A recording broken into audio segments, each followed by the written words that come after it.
السلام علیکم ورحمۃ اللہ وبرکاتہ۔ ان الحمد للہ نحمدہ ونستعینہ ونستغفرہ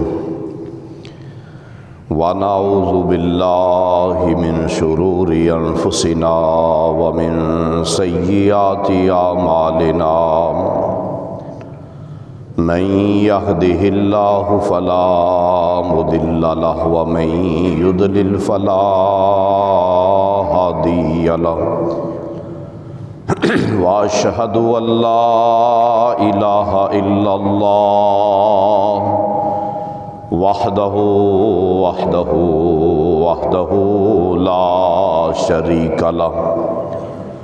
واشهد ان محمدا عبده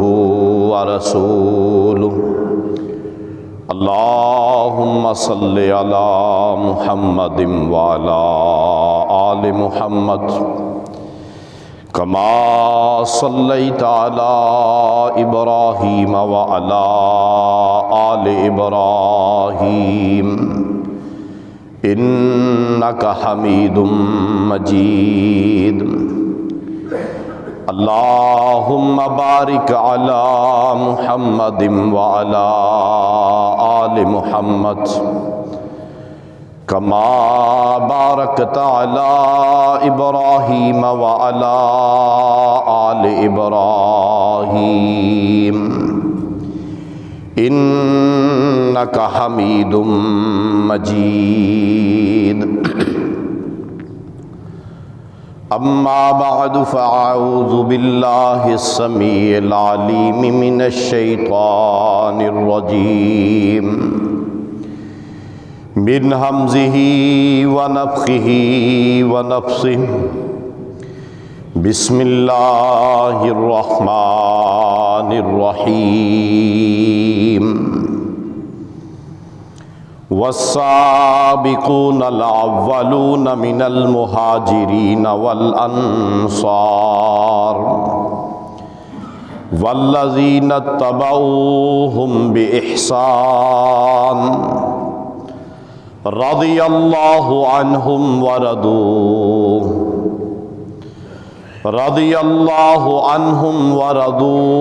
عنہ وَأَعَدَّ لَهُمْ جَنَّاتٍ تَجْرِي تَحْتَهَا الْأَنْهَارُ خَالِدِينَ فِيهَا أَبَدًا ذَلِكَ الْفَوْزُ الْعَظِيمُ۔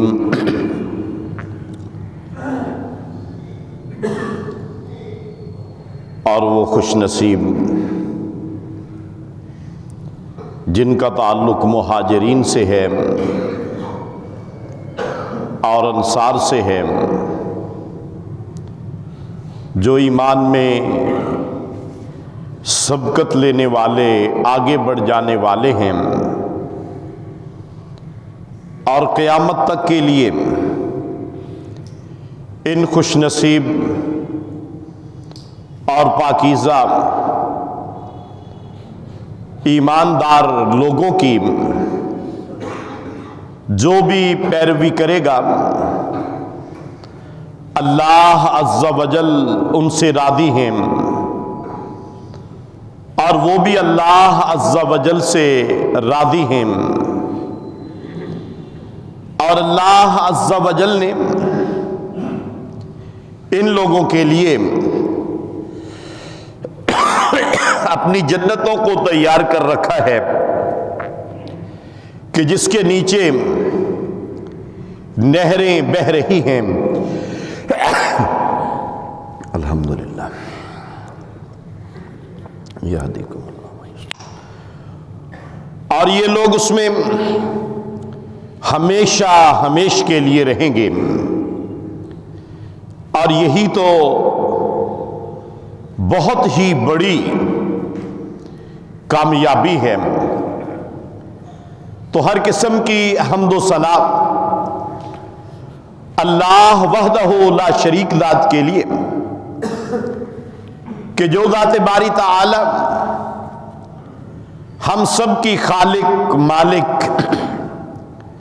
رازق، مشکل کشا، حاجت روا، بگڑیاں بنانے والی،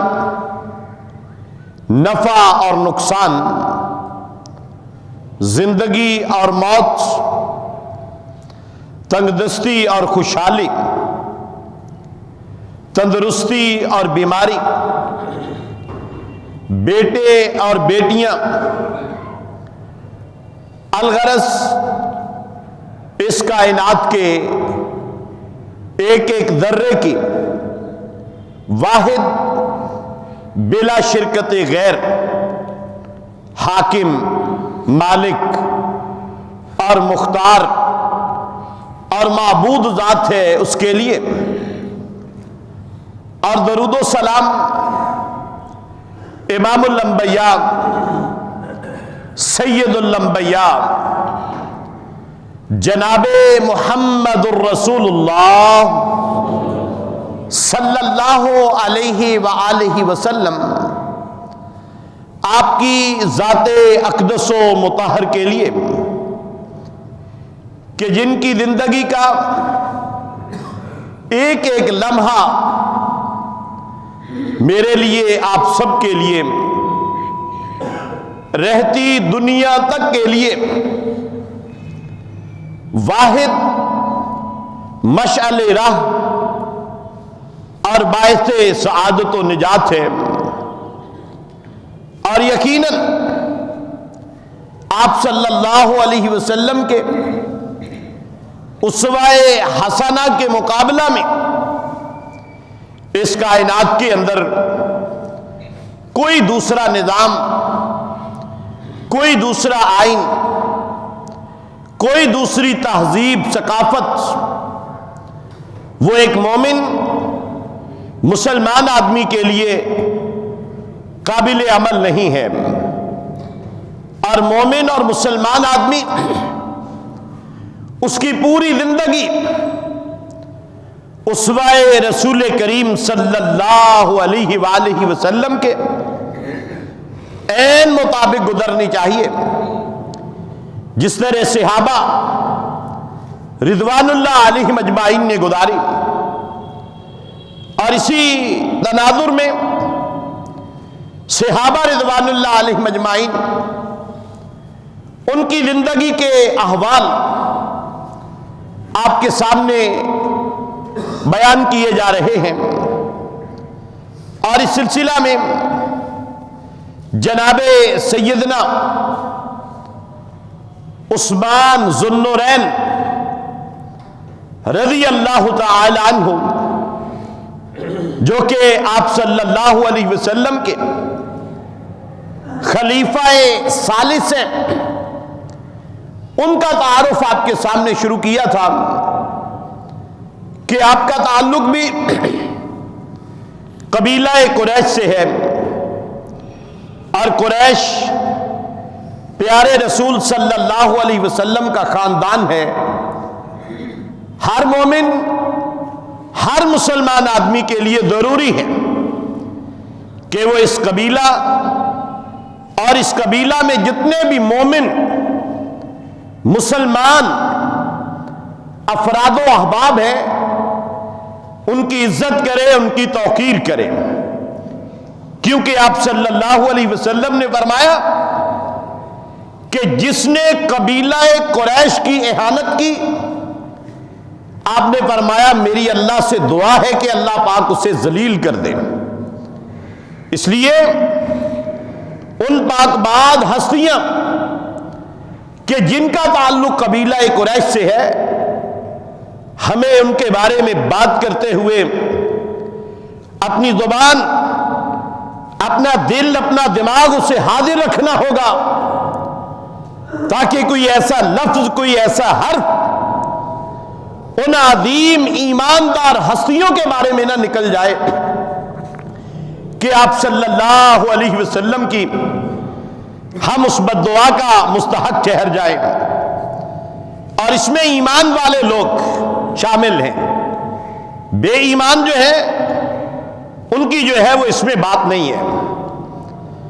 اور اس کے بعد پھر جناب سیدنا عثمان رضی اللہ تعالیٰ عنہ، ان کا تعلق بھی چونکہ اسی قبیلہ قریش سے اور اس کی ایک شاخ بنو امیہ سے، اور پھر اس قدر زیادہ سعادتیں آپ کو نصیب ہوئیں کہ آپ صلی اللہ علیہ وسلم نے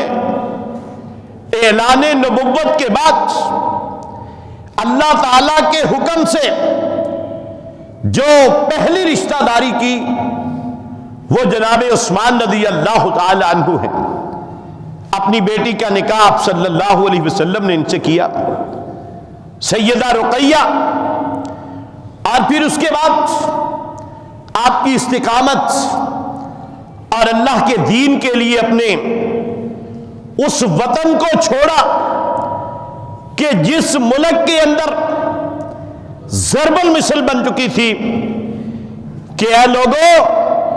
محبت ایسے کرو جس طرح عثمان سے قبیلہ قریش محبت کرتا ہے، یعنی اس قدر محبوب شخصیت، لیکن جب سچی اور خالص توحید کا اعلان کیا، اپنے بھی دشمن غیر بھی دشمن، تو اس سے ہمیں بھی سبق ملتا ہے کہ عقیدے کے بارے میں، ایمان کے بارے میں کبھی بھی مصلحت سے کام نہ لیجیے۔ جب بات توحید کی آ جائے، جب بات پیارے رسول صلی اللہ علیہ وسلم کی عظمت، آپ صلی اللہ علیہ وسلم کی اطاعت اور اتباع کی آ جائے، اب جو ہے ساری رشتے، ساری محبتیں اور سارے دنیاوی فوائد، سارے کاروبار، اب ان کی حیثیت جو ہے وہ ختم کر دیجئے اور خالص توحید بیان کرے لوگوں کے سامنے، پیارے رسول صلی اللہ علیہ وسلم کی اطاعت اور آپ کی اتباع کا درس جو ہے وہ لوگوں کو دیں، اور پھر اس کے بدلے میں اگر تکالیف آتی ہے تو جناب عثمان رضی اللہ تعالیٰ عنہ کی طرح برداشت کریں۔ اور آپ کو یہ بھی سعادت حاصل ہے کہ آپ صلی اللہ علیہ وسلم نے فرمایا تھا کہ اے میری بیٹی رقیہ، جانتی ہو کہ یہ جو تیرے خاوند عثمان ہے نا رضی اللہ تعالی عنہ، فرمایا کہ یہ تیرے دادا ابراہیم علیہ السلام سے ملتی جلتی ان کی شکل ہے، اور روئے زمین پر اگر کسی کا اخلاق، اگر کسی کا کردار آپ نے فرمایا کہ میرے مشابہ ہے نا تو وہ میرا عثمان ہے۔ اور آج جناب عثمان رضی اللہ تعالی عنہ کی نرمی کو اس انداز سے بیان کیا جاتا ہے کہ شاید وہ ایک کوئی کمزوری تھی، وہ ایک کمی تھی، اور آپ کی صلہ رحمی کو اس انداز سے لوگوں کے سامنے پیش کیا جاتا ہے کہ لوگوں نے اسے اقربا پروری کا نام دے دیا، جو صلہ رحمی تھی ایک عظیم نیکی تھی۔ تو اس کے بارے میں انشاءاللہ بات کریں گے۔ آج جناب سیدنا عثمان رضی اللہ تعالی عنہ اس آیت مبارکہ کے بھی مصداق ہیں کہ والسابقون الاولون، سب سے پہلے ایمان لانے والوں میں، چونکہ یہ جمع کا صیغہ ہے، اس میں ہم پہلے نمبر کو نہیں کہلا رکھیں گے، بلکہ پہلے ایمان لانے والے سب سے پہلے جناب ابوبکر صدیق رضی اللہ تعالیٰ عنہ، جناب سیدنا علی المرتضی رضی اللہ تعالیٰ عنہ، جناب سیدنا زید رضی اللہ تعالیٰ عنہ، اور تمام مورخین اس بات میں متفق ہیں کہ مردوں میں سے چوتھے نمبر پر مسلمان ہونے والے جناب سیدنا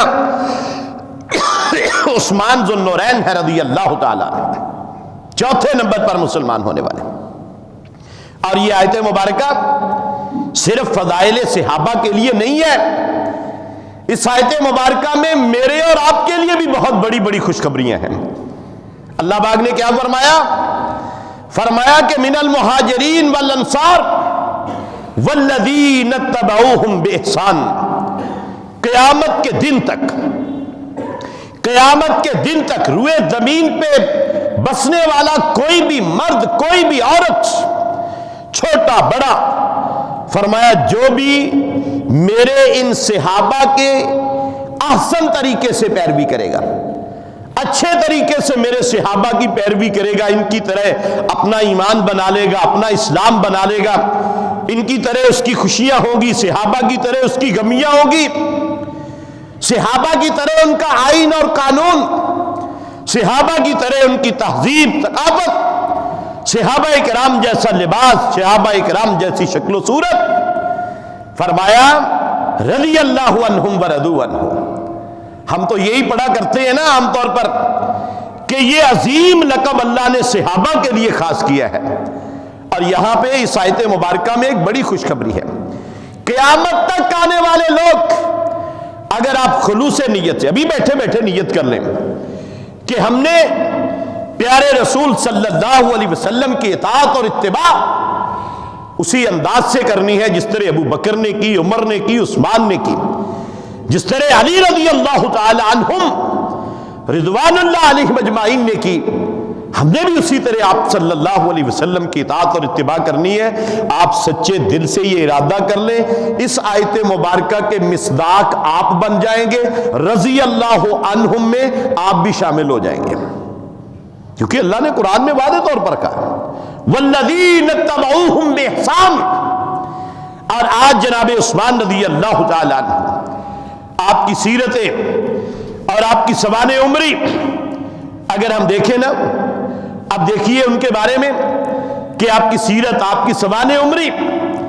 اور اس کے حالات، یقین کریں ایک ایک بات اور ایک ایک عمل جو ہے وہ ہمارے لیے ایک ایسا ہے کہ ہم اپنی زندگیوں کو سنوار سکتے ہیں، اور ان میں سے عام طور پر انشاءاللہ کچھ اور بھی ذکر کریں گے، لیکن عام طور پر سب سے زیادہ معروف جو بات ہے، کیونکہ آپ کو غنی کہا جاتا ہے، عثمان غنی، ایک ذوالنورین ہے آپ کا لقب، ایک غنی ہے، غنی کا معنی مالدار۔ اب مالدار جیسے جناب عثمان تھے نا، ہمیں بھی ویسے ہی مالدار بننا چاہیے رضی اللہ تعالیٰ عنہ۔ اور آپ صلی اللہ علیہ وآلہ وسلم آپ کی زندگی کو دیکھیے، اور آپ صلی اللہ علیہ وسلم ہجرت کر کے جاتے ہیں نا، جب آپ ہجرت کر کے جاتے ہیں مدینہ منورہ میں، اب آپ صلی اللہ علیہ وسلم چونکہ اس ریاست کے ذمہ دار ہیں، امیر ہیں، حکمران ہیں پہلے، اب کیا ہوتا ہے یہ نہیں کہ آپ صلی اللہ علیہ وسلم نے اب رعایا کی تکالیف اور رعایا کے دکھ درد جو ہے آپ ان کو محسوس نہیں کرتے تھے۔ جب آپ دیکھتے کہ مدینہ منورہ میں ایک اچھی قسم کا پانی، میٹھا پانی، وہ بیر روما کی صورت میں ہے، تو آپ دیکھتے کہ وہ یہودی وہ مسلمانوں کو مہنگے داموں پانی دیتا ہے، مسلمان اپنی خون پسینے کی کمائی وہ اس یہودی کی جھولی میں ڈالتے ہیں، کیونکہ اسلام منع تو نہیں نہ کرتا تجارت کرنے سے، یہودیوں سے، عیسائیوں سے منع نہیں کرتا اسلام۔ آپ غیر مسلموں سے تجارت کر سکتے ہیں، لین دین کر سکتے ہیں، ان کی نوکری کر سکتے ہیں، اگر آپ کا ایمان محفوظ ہے، آپ کا اسلام محفوظ ہے، اور اس کی آگے تفصیلات ہیں وہ انشاءاللہ پھر کبھی۔ اب جو ہے آپ نے ایک خواہش کا اظہار کیا، آپ نے کہا کاش کہ میرے ان صحابہ میں سے کوئی آدمی من یشتری بیر رومتا فیجعل دلوہ مع دلاء المسلمین، فرمایا کوئی ایسا میرا صحابی جو اس بیر روما کو خریدے اور اس کے بعد جب خود وہ اس کنویں پہ جائے، اب یہ احساس نہیں ہونا چاہیے کہ یہ مالک کنویں کا اس نے خریدا ہے کنواں، فرمایا جیسے عام مسلمان جاتے ہیں نا اسی طرح وہ جائے اور وہاں سے پانی وہ بھی اسی طرح لائے اور عام مسلمان بھی وہاں سے اسی طرح پانی لائے۔ مطلب کیا تھا کہ اس کو وقف کر دیا جائے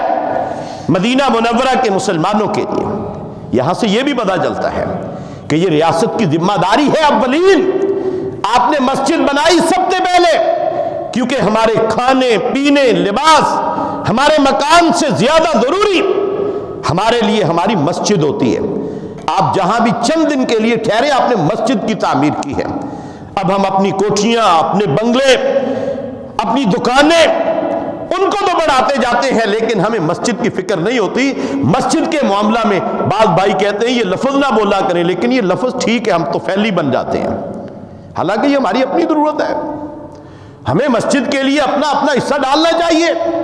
اور مسجد کے بعد آپ نے جو سب سے پہلے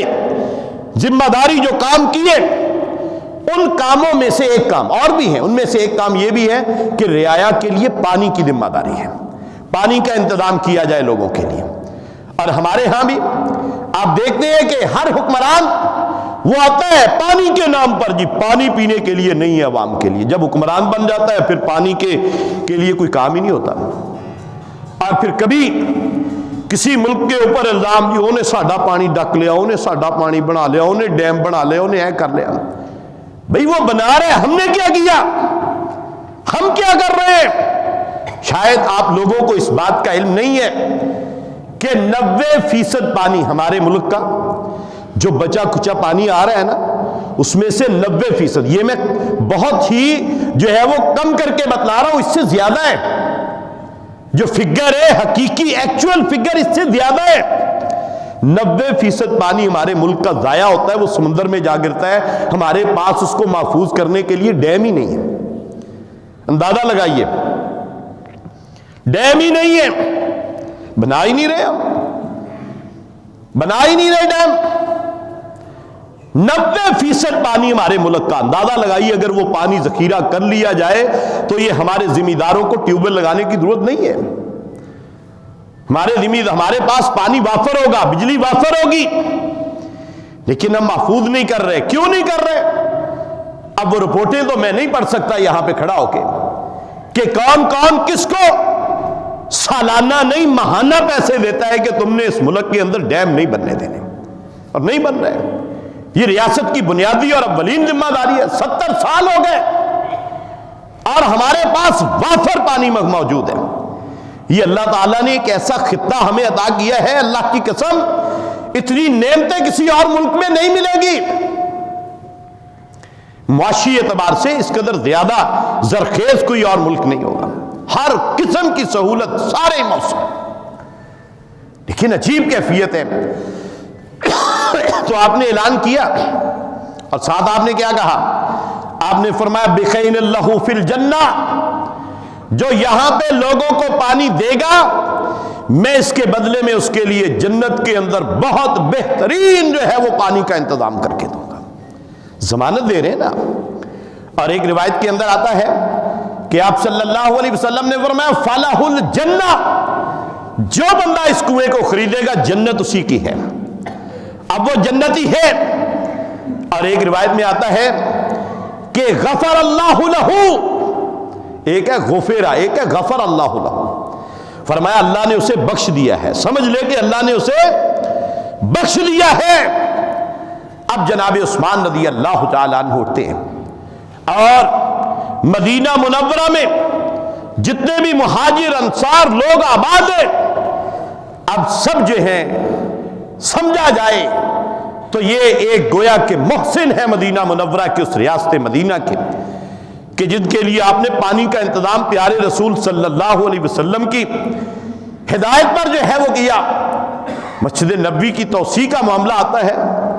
جناب عثمان رضی اللہ تعالی عنہ آپ آگے بڑھتے ہیں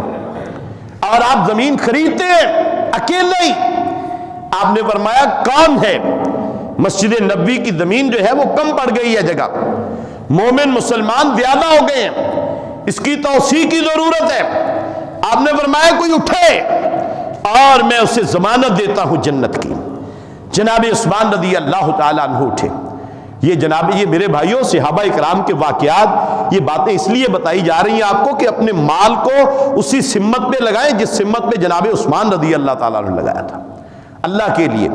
اللہ کی رضا کے لیے، اللہ کے دین کے لیے، اللہ کے بندوں کے لیے اس مال کو صرف کریں، اور پھر اللہ برکتیں بڑی ڈالتے ہیں۔ اور پھر آپ نے جگہ خریدی اور خریدنے کے بعد آپ نے وہ جگہ مسجد نبوی کے لیے وقف کر دی، اور آج بھی وہ وقف آپ کا چل رہا ہے۔ اب وہاں پہ جتنے بھی لوگ قیامت تک کے لیے نماز پڑھیں گے، اب اس کا اجر و ثواب جناب عثمان رضی اللہ تعالیٰ عنہ کو برابر ملتا رہے گا، اب ان کو برابر ملتا رہے گا ثواب۔ اور وہ مسجد بھی مسجد نبوی ہے، عام آپ نے یہاں پر مسجد بنائی ہے نا، اب یہاں پہ ایک بندہ نماز پڑھتا ہے، اب آپ کو زیادہ سے زیادہ 27 گنا ثواب ملے گا، لیکن جو مسجد نبوی ہے اس میں 1000 نماز، اور 1000 کو اگر 27 سے ضرب دے دی جائے ظاہر بات ہے وہاں پہ بھی 27 گنا تو بڑھنا ہی ہے۔ پھر دیکھیے کہاں پر بات جاتی ہے، قیامت تک کتنے لوگ نمازیں پڑھیں گے، اور یہ سعادت جناب سیدنا عثمان رضی اللہ تعالیٰ عنہ کو حاصل ہے۔ اور پھر اس کے بعد آگے چلیے، جناب عثمان رضی اللہ تعالیٰ عنہ ایک مرتبہ، یعنی مال کی بات اگر ہم کر لیں، دولت آپ نے اللہ کے راستے میں کس قدر تھی۔ اب تبوک کا جیش الاسرہ کی تیاری کا معاملہ ہے، آپ صلی اللہ علیہ وآلہ وسلم آپ جو ہے وہ اعلان کر دیتے ہیں کہ بھی لائیے اللہ کے دین کے لیے مال خرچ کیجئے۔ آپ نے ایک مرتبہ کہا، جناب عثمان رضی اللہ تعالیٰ عنہ کھڑے ہو گئے، فرمایا کہ جی 100 اونٹ بمے سامان کے، بمے پالان کے، سارا کچھ میری طرف سے۔ آپ نے 2 بار، تیسری مرتبہ آپ بار بار اعلان کرتے گئے، جناب عثمان رضی اللہ تعالیٰ عنہ یہ بڑھاتے گئے 100 کے قریب گھوڑے۔ اب ذرا قیمت لگائے گھوڑے کی، اور 100 اونٹ اور 900 اونٹ، اب ان کی قیمت لگائیے، 900 اونٹ کی قیمت لگائیے، 100 گھوڑے کی قیمت لگائیے۔ اور پھر آگے چلیے، اسی پہ بس نہیں ہے، آپ نے وہاں پر جو ہے 10,000 دینار، پتہ ہے دینار 20 دینار ہونا 7.5 تولے سونا بنتا ہے، 20 دینار کا 20 دینار کا 7.5 تولے سونا بنتا ہے، اگر محتاط اندازے سے بھی لگایا جائے تو یہ 5-6 کلو سونا بنتا ہے۔ یہ حضرت عثمان رضی اللہ تعالیٰ عنہ نے ایک ہی مجلس میں دیے، یہ مال ایک ہی مجلس میں دیے۔ کون ہے جو ان کے احسانات جو ہیں اب ان کا بدلہ چکا دے گا؟ پیارے نبی صلی اللہ علیہ وآلہ وسلم فرماتے ہیں، صحابہ نے دیکھا وہ منظر، اور صحابہ جب اس کو بیان کرتے ہیں اور ایک دوسرے کو سناتے ہیں، کہتے ہیں جناب عثمان نے اپنی جھولی کے اندر اور اپنی آستینوں کے اندر یہاں پہ فرمایا کہ وہ دینار وہ بھرے ہوئے اور آپ صلی اللہ علیہ وسلم کی جھولی میں آ کے ڈھیر کر دیے۔ صحابہ کہتے ہیں آپ صلی اللہ علیہ وسلم منبر پہ بیٹھے ہوئے تھے، اور آپ ان دیناروں کو، سونے کے سکوں کو آپ ایسے اوپر کرتے تھے اور نیچے لے جاتے تھے، اور وہ سونے کے سکے اب ان کی چمک ماند پڑ گئی تھی۔ پیارے رسول صلی اللہ علیہ وسلم کے چہرے کی چمک جو خوشی کی وجہ سے تھی نا، وہ سکوں سے بھی زیادہ ہو گئی تھی۔ آپ اتنے خوش اور اتنے خوش، فرمایا کہ صحابہ کہتے ہیں کہ ہم نے آپ صلی اللہ علیہ وسلم کو اس قدر زیادہ جو ہے وہ خوشی سے جو ہے وہ نہیں دیکھا تھا، اتنے خوش۔ اور آپ نے پتا کیا فرمایا؟ آپ نے وہ تاریخی کلمات فرمائے تھے، شاید جناب عثمان رضی اللہ تعالی عنہ کے علاوہ، انبیاء کرام کے علاوہ، یہ سرٹیفکیٹ کسی نبی نے کسی دوسرے کو نہیں ملا ہوگا تاریخ انسانی کے اندر۔ وہ کیا تھا سرٹیفکیٹ؟ فرمایا ما ضر عثمان ما عمل بعد اليوم، فرمایا آج کے دن کے بعد میرا عثمان، فرمایا جو مرضی کرے اس کا کوئی بھی عمل جو ہے جناب عثمان رضی اللہ تعالیٰ عنہ کو نقصان نہیں دے سکتا، جناب عثمان رضی اللہ تعالیٰ عنہ کو نقصان نہیں دے سکتا۔ مطلب کیا ہے؟ ہمارے لیے کیا سبق ہے؟ ہمیں کیا کرنا چاہیے کہ اللہ رب العالمین مالوں کو اللہ کے راستے میں خرچ کرنے سے اتنے خوش ہوتے ہیں، اللہ کے راستے میں مالوں کو خرچ کرنے سے اس قدر خوش ہوتے ہیں۔ اور آپ اگر قرآن کو ترجمے سے پڑھیں گے نا، آپ دیکھیں گے کہ شاید قرآن مجید فرقان حمید کا کوئی ورق ایسا نہیں ملے گا جس میں انفاق فی سبیل اللہ کی ترغیب نہیں دی گئی۔ اور ہمارے اندر بھی سستی ہے، ہم بھی جب مالوں کو اللہ کے راستے میں خرچ کرنے کی ترغیب دیتے ہیں نا، ہمارا دل بھی ڈر رہا ہوتا ہے کہ اب لوگ کہیں گے جی لگ گیا جی مولوی چندہ منگن ہوں، مسجد لئی مدرسے لئی، ہم بھی ڈرتے ہیں، گھبراتے ہیں۔ حالانکہ یہ ہمیں بھی چاہیے کہ ہم زیادہ سے زیادہ ترغیب دیا کریں لوگوں کو، کیونکہ یہ مال کی محبت، یہ دولت کی محبت، آپ نے فرمایا تھا کہ اے لوگوں، مجھے اپنی امت میں کوئی فقر کا، محتاجی کا کوئی ڈر نہیں ہے، فقر اور محتاجی کا کوئی ڈر نہیں ہے۔ آپ نے فرمایا مجھے جو اپنی امت کے بارے میں فکر ہے نا وہ یہ ہے کہ ان کے پاس مال آ جائے گا، اس کی بہتات آ جائے گی اور پھر یہ لوگ دین سے بہک جائیں گے۔ تو میرے بھائیوں، جناب عثمان رضی اللہ تعالیٰ، مورخین نے لکھا، محدثین نے لکھا کہ تاریخ انسانی کے اندر شاید یہ وہ واحد شخصیت ہے کہ کسی اللہ کے پیغمبر نے اپنے منبر پہ بیٹھ کے اور اس جگہ پہ بیٹھ کے جو جنت کی جگہ ہے روضۃ من ریاض الجنہ میں بیٹھ کے اپنی وحی والی زبان سے ایک مجلس میں ایک ہی وقت میں ایک آدمی کو 8 مرتبہ جنت کی بشارت دی ہو، ایک ہی مرتبہ۔ اور یہ بات یاد رکھیے کہ جنتی ہونے کے لیے یہ آپ مت سمجھے کہ کسی نااہل آدمی کو جو ہے وہ جنت دی جا رہی تھی، یہاں پہ کوئی اقربا پروری ہو رہی تھی، نہیں، آپ صلی اللہ علیہ وسلم کی زبان مبارک سے جو کلمات نکل رہے تھے وہ اللہ کی وحی سے، اللہ کی مرضی کے ساتھ جو ہے وہ نکل رہے تھے۔ جناب عثمان رضی اللہ تعالیٰ، اور آپ اتنے خوش تھے، آپ اتنے خوش تھے کہ جب آپ کی ایک بیٹی جو ہے وہ انتقال کر جاتی ہے، اور پتہ ہے غزوہ بدر میں ایک آدمی حضرت عبداللہ بن عمر، بخاری شریف کے اندر ہے یہ واقعہ کہ جناب عبداللہ بن عمر رضی اللہ تعالیٰ عنہ بیٹھے ہوئے ہیں بیت اللہ کے اندر، اور بیٹھے ہیں لوگوں کو دین سکھا رہے ہیں، ان کے پاس بڑے بڑے بزرگ، بڑے بڑے لوگ بیٹھے ہوئے ہیں۔ ایک آدمی آتا ہے مصر سے، اس نے آگے پوچھا من ہؤلاء القوم، یہ کون لوگ ہیں؟ اسے بتایا گیا ہؤلاء قریش، یہ اس روئے زمین پر سب سے افضل قبیلہ قریش کے بزرگ اور قریش کے لوگ بیٹھے ہوئے ہیں۔ انہوں نے پوچھا من ھذا الشیخ، اور یہ ان کا استاد کون ہے؟ انہوں نے کہا کہ یہ شیخ عبداللہ بن عمر ہے رضی اللہ تعالیٰ،